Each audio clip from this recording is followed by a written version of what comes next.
অরিজিৎদা, বঙ্গ রাজনীতিতে নতুন factor SIR. এবার 2026-এর বিধানসভা নির্বাচনের এসআইআরের যে নতুন করে শুনানি প্রক্রিয়া শুরু হলো, সেই শুনানি প্রক্রিয়ায় তৃণমূল ঘনিষ্ঠ কিংবা তৃণমূলের তাবর নেতা মন্ত্রীর পরিবারকেও শুনানিতে তলব করা হচ্ছে। এখানে প্রতিহিংসা পরায়ণভাবে বিজেপির কথাই ইলেকশন কমিশন কাজ করছে, এমনটাই অভিযোগ তুলছে সরাসরি শাসক দল তৃণমূল।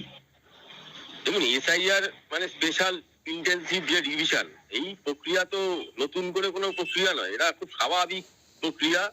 বহু বছর ধরে ভারতবর্ষে চলছে সংবিধান স্বীকৃত এই পদ্ধতি, যার দ্বারা নির্বাচন কমিশন প্রতিনিয়ত মৃত ভোটারদের বাদ দিয়ে নতুন ভোটারদের সংযোজিত করে যাতে একটা স্বচ্ছ তালিকা তৈরি করা যায়, স্বচ্ছ তালিকা যাতে মানুষের সামনে প্রকাশ পায়, যাতে ভোটাধিকার মানুষ ঠিকভাবে প্রয়োগ করতে পারে, যাতে সঠিকভাবে গণতান্ত্রিক পদ্ধতি বজায় থাকতে পারে। সেই জায়গায় দাঁড়িয়ে তৃণমূল কংগ্রেসের এসআইআর চালু হওয়ার পর থেকে বিভিন্ন রাজ্যে এসআইআর হচ্ছে, বিভিন্ন রাজ্যে হয়েও গেছে। এই শেষ দফায় বিহারে হয়ে গেছে, উত্তরপ্রদেশে চলছে, বিভিন্ন রাজ্যে চলছে, কিন্তু পশ্চিমবঙ্গের মতো পরিস্থিতি আপনি কোনো জায়গায় দেখতে পারবেন না। এখানে তৃণমূল কংগ্রেসের হাবভাব, তৃণমূল কংগ্রেসের নেতাদের আচরণ ভাবলে দেখবেন যে এসআইআর জন্য আগে ছিল না, আকাশ থেকে পড়েছে, কোথাও হয় না, একমাত্র পশ্চিমবাংলায় হয়। যত সমস্যা এই এসআইআর নিয়ে, কারণ বিগত দিনে বিভিন্ন নির্বাচনে বেলা যত বাড়তো দেখতাম মৃত যারা ভোটার রয়েছে বিভিন্ন বুথে, সেই মৃত ভোটাররা যারা 10 বছর আগে, 15 বছর আগে, 5 বছর আগে মারা গেছেন, সেই সমস্ত ভোটাররা স্বর্গ মর্ত পাতাল থেকে হঠাৎ করে উদয় হতেন এবং এখানে ভোটাধিকার প্রয়োগ করে চলে যেতেন, ঘাসের উপর জোড়া ফুল চিহ্নে ভোটটা দিতেন। এর ফলে তৃণমূল কংগ্রেস প্রত্যেকটা নির্বাচনে জয়যুক্ত হতো। এই জায়গায় দাঁড়িয়ে তৃণমূল কংগ্রেসের যত আপত্তির কারণ, তৃণমূল কংগ্রেস এই মৃত ভোটারদের হয়তো আর খুঁজে পাবেন না। বাংলার যে এসআইআর পদ্ধতি আপাতত চালু হয়েছে, এখনো পুরো পর্যায়ে শেষ হয়নি, কিন্তু যতটুকু হয়েছে তার দ্বারা মৃত ভোটারদের নাম তালিকার থেকে বহির্ভূত করে দেওয়া হয়েছে। নির্বাচন কমিশনকে সাধুবাদ জানাই, ধন্যবাদ জানাই। আমাদের রাজনৈতিক প্রত্যেকের মত আলাদা হতে পারে, কিন্তু আমরা চাই যেন সুষ্ঠুভাবে গণতান্ত্রিক পদ্ধতি বজায় থাকে এবং এসআইআর পদ্ধতি যাতে সম্পূর্ণভাবে স্বচ্ছতার সাথে পরিপূর্ণ হয় পশ্চিমবাংলায়, এটাই কামনা করি।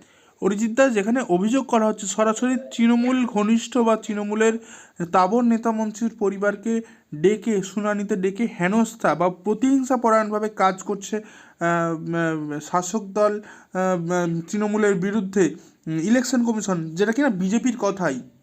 হেনস্থার মানে সংজ্ঞাটা তৃণমূল কংগ্রেসের নেতাদের কাছ থেকে জানতে চাইবো।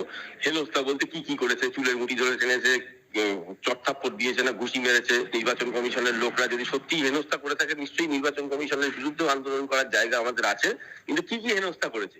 ওরা তো মুখে বলে দেয় হেনস্থা করেছে, হেনস্থা করেছে। হেনস্থা মানে কি? হেয়ারিং এ মানুষ প্রশ্নের উত্তর দিতে যদি না পারে, যদি কেউ মানুষ স্যাটিসফাইড না করতে পারে, আমি একজন ভারতবর্ষের নাগরিক, আমার নাম কোনো কারণে সন্দেহভুক্ত হয়েছে, ইলেকশন কমিশন আমাকে যদি ডাকে আর আমি যদি তাদেরকে সদুত্তর না দিতে পারি, স্যাটিসফাই না করতে পারি ইলেকশন কমিশনকে, তাহলে সেটা আমার ব্যর্থতা। তার মানে কি হেনস্থা করা হয়েছে আমাকে?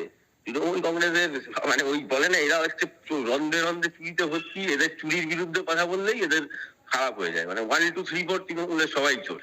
ওই আবার একটা চুরি ধরা পড়েছে, এই ভোট চুরির ব্যাপারটা, এরা ভোট চুরি করে না অনেক রাজনৈতিক দল, তো এই ভোট চুরি তো পশ্চিমবাংলায় সবচেয়ে বেশি হতো। বিগত 11 সালে ক্ষমতায় আসার পর থেকে কোথাও কোনো জায়গায় দেখবেন না তৃণমূল কংগ্রেসের যারা পরিবারের লোক ছিল তাদের নাম কোনো জায়গায় তালিকাভুক্ত হয়েছে মৃত হয়ে যাওয়ার পর। বিভিন্ন মহিলাদের ভোট তৃণমূল কংগ্রেসের পরিবারের যারা ভোটার, আইডেন্টিফাই ভোটার, সেই সমস্ত বাড়ির মহিলাদের যাদের বিয়ে হয়ে গেছে, মেয়েদের বিয়ে হয়ে গেছে, অন্যত্র তাদের ভোট ট্রান্সফার হয়ে গেছে, তা সত্ত্বেও পুরোনো জায়গা থেকে নাম দীর্ঘদিন ধরে তালিকাভুক্ত ছিল।